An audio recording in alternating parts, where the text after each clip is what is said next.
ஓம் சத்குரு ஸ்ரீ சேஷாத்ரி சுவாமிகள் பாதுகாபியாம் நமோ நம. ஓம் மகாகணபதியே நமோ நம.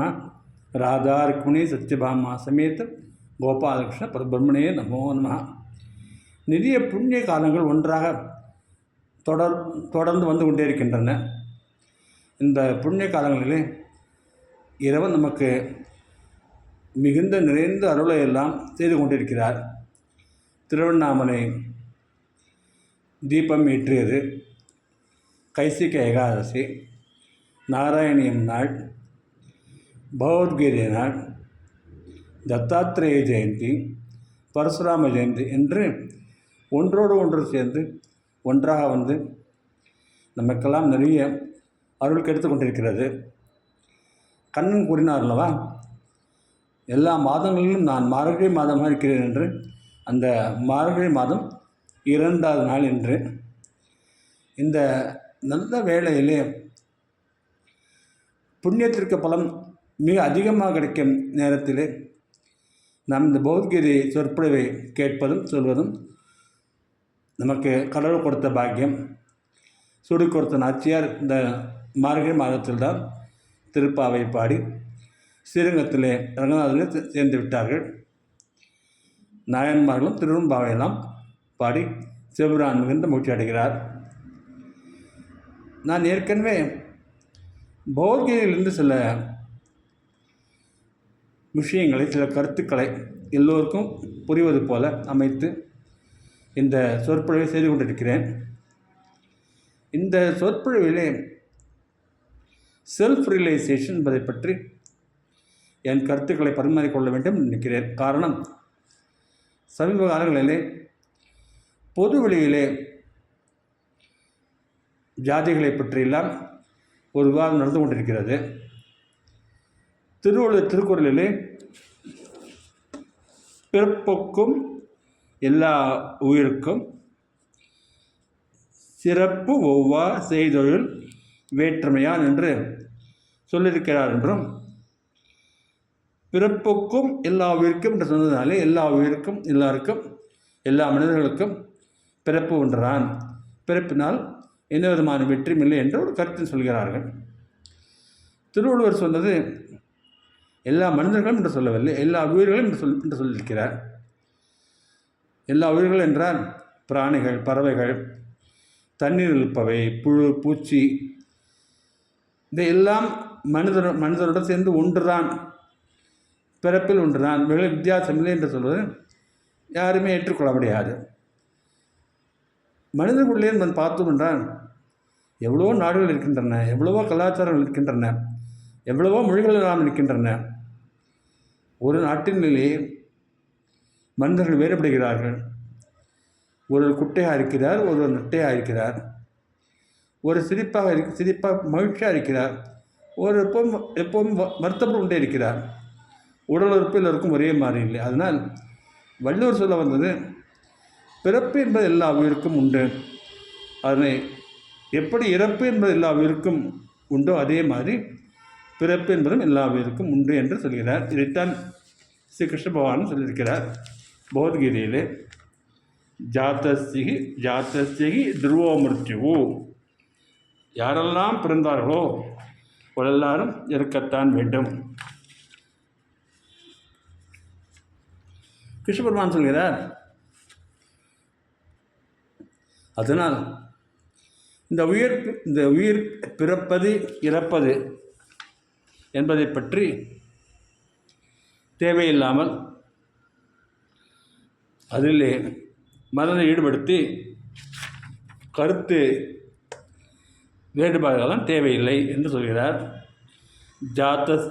ஜாத்தஸ்யகி துருவோ மிருத்யுகு, துருவம் ஜென்ம மிருதஸ்ய ச, தஸ்மாத் அபரிஹாரியேர்த்தே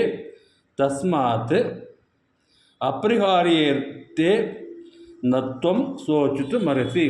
இதற்காக வருத்தப்பட வேண்டாம், இதற்காக தேவையில்லாமல் கருத்து பரிமாற்றம் வேண்டாம் சொல்க. இப்படி சொல்லிவிட்டு சுவாமி சொல்வது,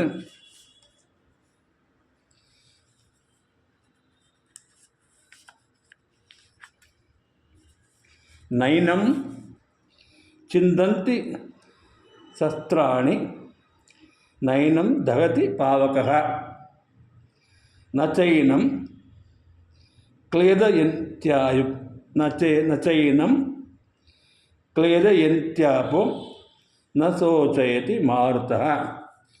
அதனால் உடல் இறப்பதை பற்றி பிறப்பதை பற்றி யோசிக்காமல் இந்த உடலில் இருக்கிற உயிரானது ஆத்மாவானது எப்பொழுதுமே இருக்கிறது. அந்த ஆத்மாவினை நாம் உணர்ந்து விட்டால் நமக்கு இந்த பிறப்பு இறப்பினால் ஏற்படும் வேறுபாடுகள்லாம் மறைந்துவிடும். சொல்லிவிட்டு ஆத்மாவினை கத்தியால் வெட்ட முடியாது, நெருப்பால் எரிக்க முடியாது, தண்ணீரால் மூழ்கடிக்க முடியாது, வெயிலினால் உலர்த்த முடியாது. ஆத்மாவானது எப்போதும் இருக்கிற வஸ்து. அந்த ஆத்மாவை உணர்வுதான் மனித வாழ்க்கை நோக்கமாக இருக்க வேண்டும் என்று சொல்கிறார். எப்படி ஆத்மாவை உணர்வது, இதற்கு என்ன வழி இருக்கிறது என்று பார்த்தோமையானால் சுவாமி சொல்வது,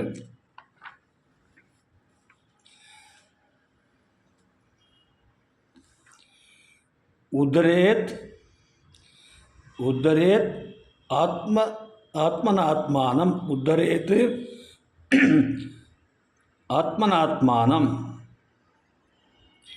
நாத்மானம் அவசாதயேத் ஆத்மைவ ஹ்யாத்மனோ பந்துः ஆத்மைவ ஹ்யாத்மனோ பந்துः ஆத்மைவ ரிபுராத்மஜः. தன்னந்தானே தான் உயர்த்து கொள்ள வேண்டும். தன்னை இழிவுபடுத்தலாகாது. ஏனென்றால் தானே தனக்கு நண்பன், தானே தனக்கு விரோதி என்று சொல்கிறார். இன்னும் நிறைய சமயத்தில் நாம் பேசும்போது இவர் என்னை கெடுத்து விட்டார், இவரால் எனக்கு வாழ்க்கையில் உயர்வு கிடைத்தது என்று பலவாறு நினைத்து கொண்டிருக்கிறோம். அது உண்மையாக இருந்தாலும், ஓரளவுக்கு உண்மையாக இருந்தாலும், வாஸ்தவத்திலே யாராலும் நம்மை கெடுக்க முடியாது. நாம் அதற்கு இடம் கொடுத்தாதான் முடியும். அந்த மாதிரி யார் உதவி செய்தாலும் நாம் தான் முயற்சி எடுத்து எல்லா பிரயத்தனங்களும் செய்து நம்மை உயர்த்தி கொள்ள வேண்டும். சுவாமி சொல்லும்போது, அகமாத்மா குடாகேச சர்வபூதா சயஸ்திதः அகம் ஆதிஷ்ட மத்தியம் ச பூதாஜாம் அந்த ஏவச்ச பூதானாம் அந்த ஏவச்ச. நானே தான் ஆத்மாவாக இருக்கிறேன். எல்லா உயிர்களிலும் நான் தான் ஆத்மாவாக இருக்கிறேன். அந்த உயிரானது ஆரம்பத்திலும் நடுவிலும் முடிவிலும் நான் இருந்து ஆத்மாவாக இருக்கிறேன் சொல்கிறார். அப்படி சாமி சொல்லும்போது எப்படி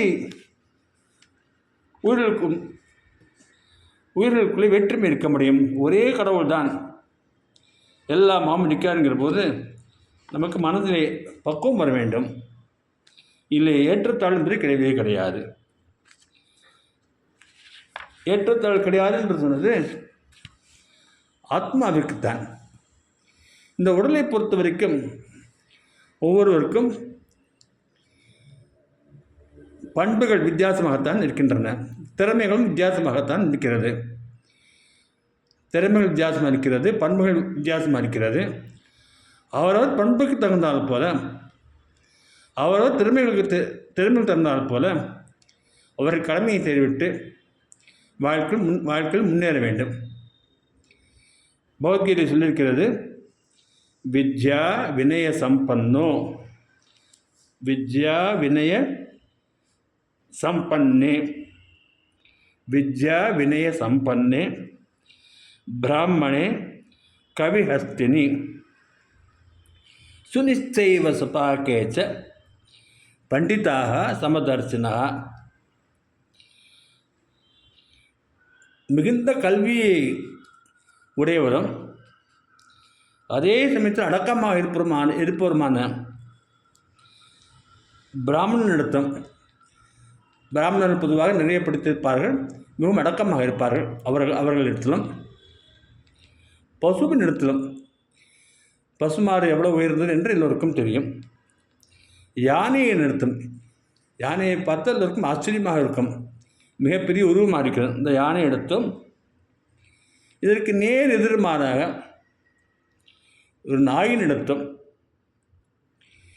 நாயை உணவாக தின்று இருக்கின்ற ஒரு இடத்திலும் எல்லோரும் வெவ்வேறாக வெளியிலே தோற்றமளிக்கிறார்கள். இருந்தாலும் ஒரு எல்லோரையும் ஞானிகள், பண்டிதர்கள் சமமாகத்தான் பார்க்கிறார்கள். சமதிருஷ்டியே வித்யா வினய சம்பன்னே பிராமணே கவிஹஸ்தினி சுனிச்சைவ சுபாக்கேச்ச பண்டிதாக சமதர்சினா. பண்டிதாக என்றால் யார் என்று யோசிக்கும்போது தேவி பாகவத்தில் சொல்லியிருக்கிறது. பண்டிதர்கள் என்றால் வேதத்தினையும் வேதாந்தம் உபனிஷத்துக்களையும் நன்றாக அத்தியனம் செய்து அதுபடி வாழ்பவர்கள் தான் பண்டிதர்கள் என்று சொல்லியிருக்கிறது. அப்படிப்பட்ட பண்டிதர்களுக்கு சத்திய தரிசனம் கிடைத்துவிடும். சத்திய தரிசனம் என்பது பூர்ண பிரம்மத்துடைய தரிசனம், சாட்சாத்காரம் என்று சொல்வார்கள், அனுமதி நிலை என்று சொல்வார்கள். அது அவர்களுக்கு இருக்கும். அப்படிப்பட்ட உயர்ந்த ஞானிகள் அவர்களுக்கு உலகில் பார்க்கின்ற எல்லாமே ஆத்மாவாகத்தான் தெரியும். அந்தந்த உடலாக தெரியவே தெரியாது. வேறொரு உடல் எல்லாம் நிழல் போலத்தான் இருக்கும். ஆத்மா ஜோதிஷ் தான் அவர் கண்ணிலே எப்பவும் பட்டு கொண்டே இருக்கும். இதற்கு தமிழிலே ஒரு பாட்டு சொல்வார்கள்.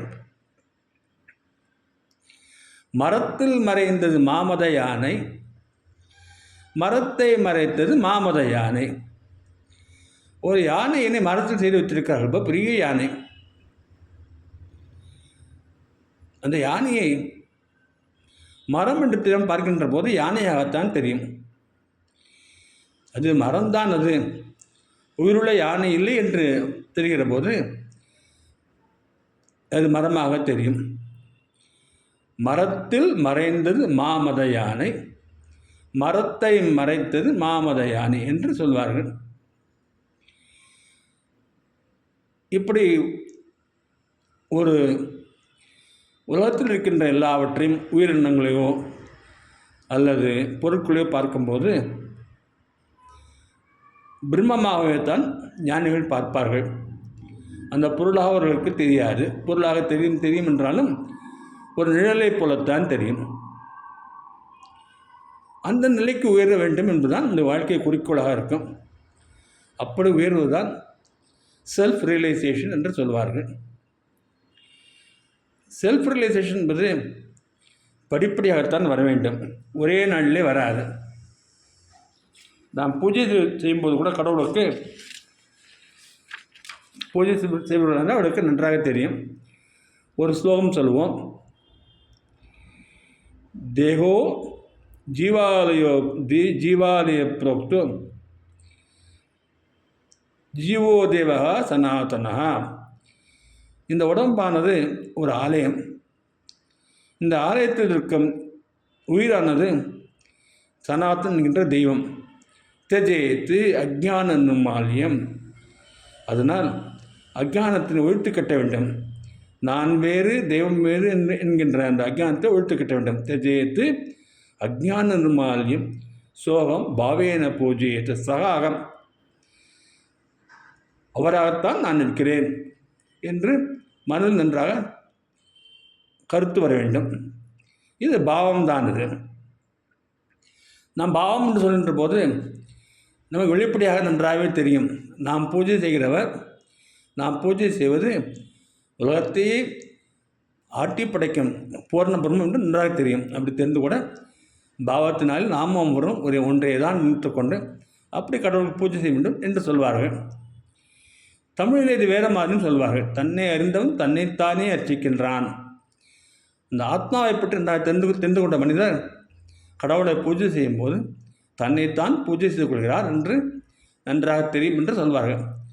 தன்னை அறிந்தவன் தன்னைத்தானே அர்ச்சிக்கின்றான் என்கிற போது அவர் தன்னையே பூஜை செய்து கொண்டிருக்கிறார் என்று தன் காலிலே பூவை போட்டுக்கொள்வார், தனக்கே நிவேதனம் செய்து கொள்வார், தனக்கே அபிஷேகம் செய்து கொள்வார் என்று அந்த மாதிரி ஒரு எண்ணம் வரக்கூடாது. எப்படி இந்த மாதிரி செல்ஃப் ரியலைசேஷன் வரும் என்றால் அதற்கு தத்துவதர்சனம் உள்ள மகான்களை அணுகி அவர்களிடம் வினயமாக இருந்து அவர்களை நமஸ்கரித்து அவருக்கு பணிவிடை எல்லாம் செய்து சந்தேகத்தெல்லாம் அவரிடம் கேட்டு தெரிந்து கொண்டால் நம் உள்ளுக்குள்ளேயே அந்த ஆத்ம ஜோதி நன்றாக ஒளிர்ந்து பளிச்சென்று தெரியும். இதை செய்ய வேண்டும், நாம் தான் செய்ய வேண்டும். குரு என்பவர் நமக்கு வழிகாட்டுவார், அவ்வளவுதான். பரீட்சையில் பாஸ் செய்ய வேண்டும் என்றால் நாம் டியூஷன் கற்றுக்கொள்கிறோம், அவர் டியூஷன் தான் சொல்லிக் கொடுப்பார். நாம் தான் நன்றாக படித்து பரீட்சையில் பாஸ் செய்ய வேண்டும். அதைத்தான் சொல்கிறார்கள், உத்தரேத்து ஆத்மனாத்மானம், உத்தரேத்து ஆத்மனாத்மானம், நாத்மானம் அவசாதயேத், ஆத்மைவ ஆத்மனோ பந்து, ஆத்மாவிற்கு ஆத்மாதான் பந்து. பந்து என்றால் உறவுக்காரர். ஆத்மைவ ரிப்பு ஆத்மனா, ஆத்மாவிற்கு சரீரம் என்றுமே உறவினராக இருக்கவே முடியாது. இப்படி சொல்வதனாலேயே யாராவது மிகவும் கஷ்டப்பட்டு கொண்டிருக்கிற ஒருத்தர், அவருக்கு உதவி தேவைப்படுகிற போது நான் செய்ய மாட்டேன், அவரே தான் அவருக்கு உதவி செய்து கொள்ள வேண்டும், ஆத்மாவிற்கு உறவு என்று நினைத்து கொள்ளக்கூடாது. மற்றவருக்கு உதவி செய்யும்போது அவருக்கு உதவி செய்யும்போது அவர் உள்ளிருக்கிற அந்த கடவுளுக்கு, அந்த ஆத்மாவிற்கு நாம் கைங்கரியம் செய்கிறோம் என்று மனம் நன்றாக நினைத்துக்கொள்ள வேண்டும். சுவாமி விவேகானந்தர் அமெரிக்கா சென்ற போது அங்கிருந்த மிகப்பெரிய பணக்காரர் ராக்கஃபெல்லர் என்ற பெயர், அவர் விவேகானந்தர் ஒரு பிச்சைக்காரனை போல நடத்தி அவர் டொனேஷன்லாம் கொடுத்து, நீ மிகுந்த அதிர்ஷ்டக்காரர், நீங்கள், நான் பணத்தை கொடுத்திருக்கிறேன் என்று சொன்னாராம். அது சுவாமி விவேகானந்தர் சொன்னார், நீ தான் அதிர்ஷ்டக்காரன், உன்னால் உனக்கே நன்மை வரும் பொருட்டு இந்த தானமெல்லாம் செய்யப்பட்டது என்று சொன்னாராம். அவர் இப்படி விளக்கி சொன்னோட அந்த அமெரிக்க பணக்காரருக்கு திமிர் அடங்கியது. நம்மை நாமே எடுத்துக்கொள்வதற்கு மிக சிறந்த உதாரணம் இசைஞானி இளையராஜா அவர்கள். இளையராஜா அவர் சாதாரண குடும்பத்தில் பிறந்திருந்தார், கிராமத்திலே பிறந்திருந்தார். கிராமத்தில் மிக யாருக்கும் தெரியாத ஒரு கிராமம். அவர் வீட்டில் எந்த விதமான இசைக்கருவியும் இல்லை. அவர் அண்ணா பாடுகிறவர், ஹார்மோனியம் வைத்து கொண்டிருப்பாராம். அவர் ஹார்மோனியத்தை வாசித்து கொண்டு பாடும்போது அது இசைஞானி கேட்டுக்கொண்டிருந்தார். அண்ணா இல்லாத சமயத்தில் அந்த ஹார்மோனியத்தை வைத்துக்கொண்டு தான் கற்றுக்கொண்டார். இப்படி ஒரு கற்றுக்கொண்டு அண்ணாவுக்கு தெரியவே தெரியாது. ஒரு சமயம் அண்ணா கச்சேரிக்காக வெளியே செல்ல வேண்டியிருந்தது. அப்போது கூட ஒருவர் வரவே இல்லை. அண்ணா அவருக்கு என்ன பண்ணுறதுனே தெரியவில்லை. அந்த சமயத்தில் இசைஞானியாக நான் உங்களுக்கு துணையாக ஹார்மோன் வாசிக்கிறேன்னு சொல்லி மிக நல்லாக வாசித்து காண்பித்தார். அன்றிலிருந்து அவருடைய இசை பயணம் தொடங்கியது. உலகத்திலே மிக சிறந்த இசைஞானி என்று அவர் அப்படி உயர்ந்து விட்டார். மிகுந்த புகழை அடைந்து விட்டார். அத்தனை புகழை அடைந்தாலும் அவர்களிடம் எந்த விதமான கெட்ட பழக்கமும் இல்லவே இல்லை. அவரை பார்த்து எல்லோரும் பயப்படுவார்கள். சாமியார் என்று சொல்வார்கள். தன்னைத்தானே உயர்த்திக் கொள்வதற்கு மிகுந்த முக்கியமான விஷயம் பியூரிட்டி என்று சொல்வார்கள். எப்பொழுதுமே சுத்தமாக இருக்க வேண்டும். திருவள்ளுவர் சொன்னார் இல்லையா, தூய்மையை பற்றி சொல்லும்போது, புறந்தூய்மை நீராளமையும் மனந்தூய்மை வாய்மையால் காணப்படும். எப்பொழுதுமே தூய்மையாக இருக்க வேண்டும். எப்பொழுதுமே நல்ல எண்ணங்களுடன் இருக்க வேண்டும். யாரையும் தவறாக பேசுவது, நம்ம யாராவது தவறாக நடத்தினால் கூட அவரை மன்னிக்க வேண்டும். மன்னித்துவிட்டு அவருக்கு நன்மையே செய்ய வேண்டும். அப்படி செய்து கொண்டே இருந்தால் அவருக்கே தெரிந்துவிடும் இவர் சாதாரணமானவர்ல, இவர் மிக உயர்ந்தவர் என்று அவர் நம் வழிக்கு வந்து விடுவார். யாரிடமும் பொறாமைக்கூடாது. நம் எல்லோருக்கும் கடவுள் வேண்டியதை கொடுத்திருக்கிறார். சிலருக்கு நிறைய இருப்பது போல தோன்றும். அப்படி தோன்றும் போது அவருக்கு நிறைய இருக்கிறது, நம்மிடம் இவ்வளோ பணம் இல்லையே என்று பொறாமைப்படக்கூடாது. அவர் எவ்வளவெல்லாம் உழைத்திருப்பார், அவருக்கு என்னவெல்லாம் திறமை இருந்திருக்கும். அத்தனை திறமையை வைத்து கொண்டு தான், அத்தனை உழைப்பினால் தான் அவர் வாழ்க்கையில் எவ்வாறு உயர்ந்திருக்கிறார். இப்போ எல்லாரும் அம்பானி அம்பானி என்று சொல்கிறார்கள். தேவையில்லாமல் அவர் பெயர் எடுத்து அவரை பழிக்கிறார்கள். அம்பானி என்பது சாதாரணமாக ஒரு பெட்ரோல் பங்கில் ஊழியராக இருந்தவர் தான். அப்படி இருந்து எவ்வளோ பெரிய பணக்காரர் ஆகிவிட்டார். அவர் உழைப்பினால் தான் ஆகிவிட்டார். அவருக்கு திறமை இருந்தது. ஆனால் அவரை பார்த்து பராமரிப்பதில் எந்த விதமான காரணமும் இல்லை. வடிவேலு என்று சொல்கிறார்கள், நிறைய சினிமாவில் நடிக்கிறார். அவரும் இப்படித்தான் சாதாரண வேலையில் இந்த வடபழனி சாதாரண ஒரு ஒர்க்கராகத்தான் இருந்தார். மிக சிறந்த நடிகராக ஆகிவிட்டார். வடிவேல் மாதிரி என்னால் கூட நடிக்க முடியாது என்று ரஜினிகாந்த் சொல்கிறார்கள். அப்படிப்பட்ட உயர்நிலைக்கு வந்துவிட்டார். அதனால் யாராவது உயர்ந்து விட்டார்கள் என்றால் அவர்களின் திறமையை பாராட்ட வேண்டும், அவர்கள் உழைப்பை பாராட்ட வேண்டும், அவர்கள் மாடலாக எடுத்துக்கொள்ள வேண்டும், இன்ஸ்பிரேஷனாக எடுத்துக்கொள்ள வேண்டும். அதன் வழி நாமும் சென்று நம்ம உயர்த்திக்கொள்ள வேண்டும். பொறாமை கூடாது. மற்றவர்கள் பொருளை பார்க்கும்போது கல்லாக பார்க்க வேண்டும். இதற்கு ஒரு ஸ்லோகம் சொல்வார்கள், மாத்ருவத்து பரதாராம்ச பரத்ரவ்யானி நோஷ்டவத்து ஆத்மவத்து சர்வபூதானாம் எப்பசத்தி சப்பசத்தி. மற்ற பெண்களை பார்க்கும்போது அம்மாவாக பார்க்க வேண்டும். அப்படி பார்க்க கற்றுக்கொள்ள வேண்டும். யாரை பார்த்தாலும் அம்மா அம்மா அம்மா ஆதிபராசக்தி என்று நினைக்க வேண்டும். மற்றவர்களுடைய செல்வத்தை பார்க்கும்போது கல்லாக பார்க்க வேண்டும். நாம் மற்றவரிடம் என்னவெல்லாம் எதிர்பார்க்கிறோமோ அவைகளெல்லாம் நாம் மற்றவர்களுக்கு அன்பாக செய்ய வேண்டும். இப்படி செய்து வந்தால் சுவாமி கீதை சொல்வது போல உதரேத்து ஆத்மனாத்மானம், நம்மை நாமே உயர்த்திக் கொள்ளலாம். இப்படி உயர்த்திக் கொள்ளும் போது தான் செல்ஃப் ரியலைசேஷன் என்று கிடைக்கிறது. ஆத்மாவை நாம் ஆத்மாதான் என்று உணர்ந்து கொண்டு விட்டால் இந்த உடம்பிற்கு ஏற்படுகின்ற வெப்பம் குளிர், சுகம் துக்கம், பகல் இரவு எல்லாம் மறைந்து விடுகிறது. மறைகிறது என்றால் அவைகளெல்லாம் இருக்கத்தான் இருக்கும். ஒரு நிழலை போல் பாதிப்பது போல் தான் இருக்கும். பகவான் ரமண மகர்ஷி திருவண்ணாமலையில் இருந்தார். அவருக்கு ஒரு ஆப்ரேஷன் செய்ய வேண்டியதாக இருந்தது. டாக்டர்கள் ஆப்ரேஷன் செய்து முடித்து விட்டார்கள். மயக்கம் வருவதற்கு எந்த மருந்தும் கொடுக்கவில்லை. அவருக்கு ஆப்ரேஷன் செய்து விட்டார்கள். ஆப்ரேஷன் முடித்த பிறகு பகவான் ரமணர் கேட்டார், டாக்டர்களை பார்த்து, எப்போது நீங்கள் ஆப்ரேஷன் ஆரம்பிக்க போகிறீங்கன்னு கேட்டார். எப்போது ஆரம்பிக்க போகிறீங்கன்னு கேட்டார். முடிந்து விட்டது, ஆனால் தெரியவே இல்லை, நடந்ததே தெரியவில்லை ரமணருக்கு. காரணம், அவருக்கு அந்த உடம்பை நிழலாக நினைத்தார். அவர் ஆத்மாவில் நினைத்து நின்றார். இப்படித்தான் ஆத்மாவில் நினைத்து நிற்பதற்கு பழகிக்கொள்ள வேண்டும். இதுதான் நம்முடைய பாரத கலாச்சாரத்தின் வழக்கம். ஒருவரை ஒருவர் நான் உயர்ந்தவன், நீ தாழ்ந்தவன், உன்னுடைய ஆதிக்கத்தினால் நீ உயர்ந்து விட்டாய், நான் ஏமாந்து போய்விட்டேன் என்றெல்லாம் நினைத்து கொள்ளக்கூடாது. நன்றாக உழைக்க வேண்டும். இதுக்கு ஒரு கதையும் சொல்லுவார்கள். உபநிஷத்தில் கதை இருக்கிறது.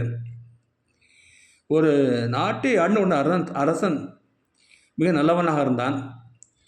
மக்களெல்லாம் நன்றாக காப்பாற்றி கொண்டிருந்தான். அவன் மனைவி மிக அழகாக இருப்பாள். அவர்கள் சிறிய வயதுதான். இந்த நாடு நன்றாக இருந்தபோது பக்கத்து நாட்டு அரசனுக்கு அவர்கள் மேல் பொறாமை ஏற்பட்டது. அவன் எப்படியாவது இந்த நாட்டினை கைப்பற்ற வேண்டும். அந்த பெண் மிக அழகாக இருக்கிறாள், அவளை நம் மனைவியாக ஆக்கிக்கொள்ள வேண்டும் நினைத்து போர் புரிவதற்கு ஆயத்தமானான். அந்த நாட்டின் அமைச்சர்கள் எல்லோரும் அரசனிடம் மிகுந்த விசுவாசமாக இருப்பார்கள். அவர்களுக்கு தெரிந்துவிட்டது நம் அரசனுக்கு போரில் வெற்றி கிடைக்காது என்று. அவர்கள் என்ன செய்கிறார்கள் என்றால், அந்த ராணியை காட்டிலே குறவன் குறைத்து இருக்கும் இடத்தில் கொண்டு போய்விட்டு விட்டார்கள். நாட்டுக்கு திரும்பி வந்து விட்டார்கள். இந்த காட்டில் இருந்த அந்த குறவன் குறத்தையும் யாரோ ஒரு பெண் பக்கத்தில் இருக்கிறாரே, அதாவது உதவி செய்ய வேண்டும் என்று தங்கள் வீட்டு பெண்ணைப் போல எல்லா உதவியும் செய்கிறார்கள். அந்த குறவனுக்கு குழந்தை கிடையாது. இந்த ராணி காட்டில் கொண்டு போய் விடுவதற்கு முன்னால் கர்ப்பமாக இருந்தாள். கர்ப்பிணியாகத்தான் அந்த ராணியை காட்டில் கொண்டு போய் விட்டிருந்தார்கள். அந்த கர்ப்பகாலம் முடிந்தது. ராணிக்கு குழந்தை பிறந்து விட்டது. அந்த குழந்தையை தங்கள் குழந்தையைப் போல அந்த குறவனும் குறத்தையும் வளர்த்து வந்தார்கள். அந்த குழந்தை குறவன் பாஷை தான் பேசினான். கெட்ட வார்த்தைகளெல்லாம் பேசினான். அவனும் வேட்டையில் ஆடினேன், புறாவினை சுட்டான், அணிலினை சுட்டான். அப்படித்தான் வாழ்க்கை நகர்ந்தது. சில வருடங்கள் ஆன பிறகு வெளிநாட்டு அரசன் படையெடுத்து நாட்டை கைப்பற்றினான் அல்லவா, அந்த அரசனுடைய பலம் குறைந்து விட்டது. மந்திரிகள் புரிந்து கொண்டார்கள், இதுதான் சரியான நேரம். நம் நாட்டு அரசனுடைய வாரிசு தான் நாட்டை ஆள வேண்டும். இந்த வெளிநாட்டு அரசனை துரத்து விட வேண்டும் என்று தீர்மானம் செய்து கொண்டு அவர்கள் காட்டுக்கு விடுகிறார்கள். காட்டில் வந்தால் அந்த பையனை பார்க்கிறார்கள். அவன் குறவனாகவே ஆகிவிட்டான். அதே மொழியை பேசுகிறான். அவர் மந்திரிகள் இந்த பையனை பார்த்து, பா நீ குறவன் இல்லைப்பா, இந்த நாட்டு அரசன் நீ என்று சொல்லி அவனுக்கு வில் வித்தையெல்லாம் கற்றுக் கொடுக்கிறார்கள். அந்த மந்திரிகள் அந்த குறவனை பார்த்து, நீ குறவன் அல்ல, நீ அரசன் என்று சொல்லும்போது அந்த பையனிடம் பெரிய மாற்றம் ஏற்பட்டது. அவன் புரிந்து கொண்டான், தான் மிகுந்த பதவியில் இருக்க வேண்டியவன் என்று. நன்றாக பயிற்சி செய்தால் அந்த காற்றில் உள்ள மீதி எல்லோரையும் திரட்டி கொண்டு ஒரு படையை உருவாக்கி அந்த படையுடன் அந்த அண்டை நாட்டு அரசனை ஜெயித்துவிட்டு நாட்டிற்கு அரசனாக ஆகிவிட்டான். பெரியவர்கள் சொல்வார்கள், எப்படி அந்த அரசன் தன்னை குறவனாக நினைத்து கொண்டாலும் அதே மாதிரி நாம் எல்லோரும் ஆத்மா கடவுள் என்பதை மறந்து நாம் சாதாரண மனிதர்கள் நினைத்து கொண்டு ரொம்ப கேவலமான வாழ்க்கையை நடத்தி கொண்டிருக்கிறோம். மந்திரி என்பவர் குரு அந்த குறவனாக இருக்கிற அந்த அரசனுக்கு உபதேசம் செய்து பயிற்சிகளாம் கொடுத்த பிறகு அந்த குறவன் அரசனாக மாறிவிட்டான். தான் ஆத்மா என்று புரிந்து கொண்டு விட்டான். அவன் அரசனாகவே இருக்கிறான். இந்த கதையினை வேதத்திலே சொல்லியிருக்கிறது. அப்படித்தான் நம் எல்லோரும் ஒருவருக்கொருவர் நான் உயர்வு நான் தாழ்வு என்று தேவையில்லாமல் போட்டி கொண்டு மற்றவரை இகழ்ந்து வாழாமல் நான் ஆத்மா என்று உணர்ந்து கொண்டு ஆத்ம குணங்களை எல்லாம் வளர்த்து கொண்டால் நாம் ஆத்மாவாகவே இருப்போம். இதைத்தான் சுவாமி விவேகானந்தர் கூறினார், religion is the manifestation divinity already in man என்றார். ஏற்கனவே ஒவ்வொரு மனிதனிடமும் தெய்வம் இருக்கிறது. அதை வெளியில் கொண்டு வருவதுதான் ஒரு சமயத்தின் குறிக்கோளாக இருக்க வேண்டும், மதத்தின் குறிக்கோளாக இருக்க வேண்டும் என்று கூறினார். அதைத்தான் சுவாமி கிருஷ்ணன் சொன்னார், நான் எல்லா உயிர்களிலும் நான் தான் ஆத்மாவாக இருக்கிறேன் என்று. இந்த மனதில் வாங்கி கொண்டு நாம் எல்லோரும் ஆத்மா என்று அந்த நிலையிலே நிலை பெற்று இருக்க வேண்டும் என்று நான் கடவுளை பிரார்த்திக்கிறேன். ஸ்வஸ்தி பிரஜாபே பரிபாலயந்தாம் நியாயேன மார்கேன மகிமேசாக கோபிராமணேபியோ சுமசந்தியம் லோகாசமஸ்தா சிக்னுபந்து காயேன வாச்சா மனசா இந்திரியர்வா புத்தியாத்மனா வா பிரகிருதே சுபாவாத் கரோமி யஜ்ஜத் சகலம் பரஸ்மை நாராயணாயேத்தி சமர்ப்பயாமி.